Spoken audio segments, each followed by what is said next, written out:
देखिए, जहाँ तक स्वास्थ्य सुविधाएं हैं उसका तो जो हाल है वो बेहाल है। अभी हाल ही में परवाणू में डेंगू से लगभग 3 लोगों की डेथ हो चुकी है और ये कारण ये है कि जो वहाँ पे गंदगी फैल रही है और डॉक्टर्स वहाँ पे उपलब्ध नहीं हैं। मैं कल 4 पेशेंट्स थे जिनको मैं मिलकर भी आ रहा हूँ, उन्हें स्वास्थ्य सेवाएं वहाँ पे नहीं उपलब्ध हैं। मैंने गुजारिश भी की है, माननीय मंत्री जी अभी हैं, अभी चुनावी मोड में जहाँ जाते हुए अपने जो काम आपने करना है, मुख्य काम आपका स्वास्थ्य सेवाओं का है, उसके ऊपर ध्यान दें। और जो लोगों के साथ परेशानी आ रही है उसमें 2-3 जो लोग हैं उनकी डेथ भी हुई है, उन्हें कॉम्पनसेट करना चाहिए सरकार को, ये मेरी राय है। आपका क्या मानना है पिछले 5 सालों में प्रदेश में स्वास्थ्य सुविधाओं का क्या हाल रहा? आप देख लीजिए, आप कहीं भी जाइए हॉस्पिटल्स में, सिर्फ बदलियों में ये लुप्त हैं। हॉस्पिटल्स में सिर्फ आपको मैंने बार बार भी कहा है, सामने भी रखा है, इसमें जो स्वास्थ्य सेवाएं हैं ये सिर्फ इन्होंने खाना पूर्ति की है, उसमें कोई कॉन्क्रीट तरीके से काम करने की इनकी कोई मंशा नहीं रही। इन्होंने, मैं आपको पहले भी कह रहा हूँ, ज़्यादा इनका जो मकसद रहा है ये ट्रांसफ़र्स के पीछे लगे रहे। जो सुविधाएं हैं, जो अभी उपलब्ध सुविधाएं हैं, उसमें भी समय इतना लगा दिया इन्होंने। सिटी स्कैन मशीन जो लगी, वो लगी हुई मशीन को लगभग 2 साल के बाद रिपेयर किया गया। आप हर चीज़ को रेफ़र करते हो, कहीं जो आपकी पार्टी से आने वाले जो लोग हैं उनके हॉस्पिटलों में आप भेजते हैं। ये आपका मकसद क्या है कि आप सुविधाओं को, लोगों को जो इसको अफोर्ड नहीं कर पा रहे हैं या उसमें जो सुविधाएं हैं उसके साथ आप तरीके से काम नहीं कर रहे हैं। आपको एक मैं उदाहरण देना चाहता हूँ, जो हमारा लैब टेक्नीशियन है वो सबाथू में पोस्टेड है, वहाँ लैब नहीं है। धर्मपुर में जो लैब है वहाँ पे लैब टेक्नीशियन नहीं है, लैब है। तो ये इनकी सोच है और इनकी जो काम करने का तरीका है वो बिल्कुल गलत है और उसके ऊपर इन्होंने ध्यान ही नहीं दिया है, ये मैं कहना चाहता हूँ।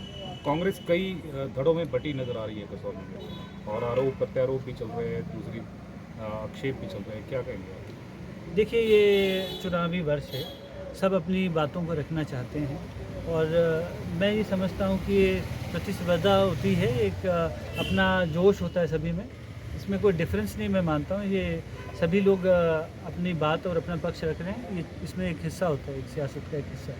कसौली से आप टिकट के प्रबल दावेदार हैं, पहले भी आप चुनाव लड़ चुके हैं, इस बार ऐसी क्या तैयारी है कि जनता विनोद सुल्तानपुरी को विधानसभा भेजने की तैयारी करे?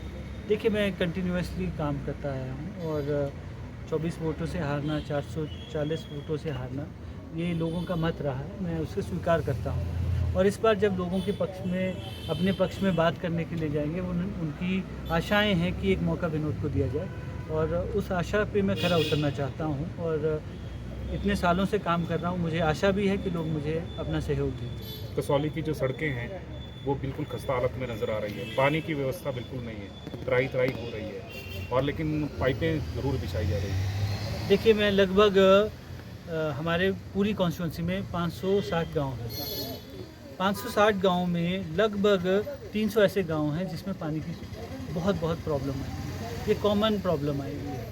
इसके ऊपर कॉन्क्रीट तरीके से उनको कोई काम करने का उन्होंने इसमें ना कोई योजना बनाई, ना उसका कोई समाधान बताया। आप सड़कों का हाल देखिए, सड़कों का हाल मंत्री जी के खुद के गांव के हाल, सड़क के हाल देखिए। कई जगहों पे सड़कें ही नहीं हैं। 15 वर्षों में आप कर क्या रहे हैं? आपकी तरफ से कोई रिकमेंडेशन ही नहीं आई, आपकी तरफ से आपके जो आपकी प्रायोरिटीज़ हैं उसमें आपने कभी इसका विवरण नहीं किया, इसके बारे में आपने बात ही नहीं की। अभी भी लोग सड़कों से अछूते हैं तो इसका मतलब उनका फेलियर है। आपकी क्या रणनीति रहेगी कसौली को लेकर? अब चुनाव मोड में हैं, यानी कि क्या ऐसी आप कसौली के लिए कोई योजना आपके दिमाग में है जो आप चाहते हैं कि अगर आपको जनता एक बार मौका देती है तो आप उन योजनाओं को अमली जामा पहनाने के लिए कार्य करेंगे? मेरा हमेशा से सबसे पहला मकसद रहा है कि हमारे जो पानी की जो समस्या है उसका समाधान किया जाए। मेरा दूसरे प्रायोरिटी में एम्प्लॉयमेंट जनरेशन का है, किस तरह से हम नौकरियां उपलब्ध करवा पाएंगे। हमारा टूरिस्ट हब है, उसमें वीकेंड टूरिस्ट ज़्यादा आता है, उसमें ये सुविधाएं हम उपलब्ध करवा पाएँ जिसमें हमारे जो टूरिस्ट आए वो ज़्यादा समय तक कसौली में अपना समय व्यतीत कर पाए। उनके लिए एक योजना हम तैयार करेंगे और टूरिस्ट के साथ हमारी एजुकेशन का जो एक सिस्टम है, जैसे ITIs हैं, उसमें कई चीज़ें हैं जिसमें जो टूरिस्ट ओरिएंटेड हम अपने बच्चों को सिखाएंगे, उनको एम्प्लॉयमेंट जनरेशन उसके साथ जुड़ता है। इस तरीके से हमारी सोच है। इस तरह से हम और भी अनेकों बातें हैं, मैं आपके साथ विस्तार में बात करेंगे। और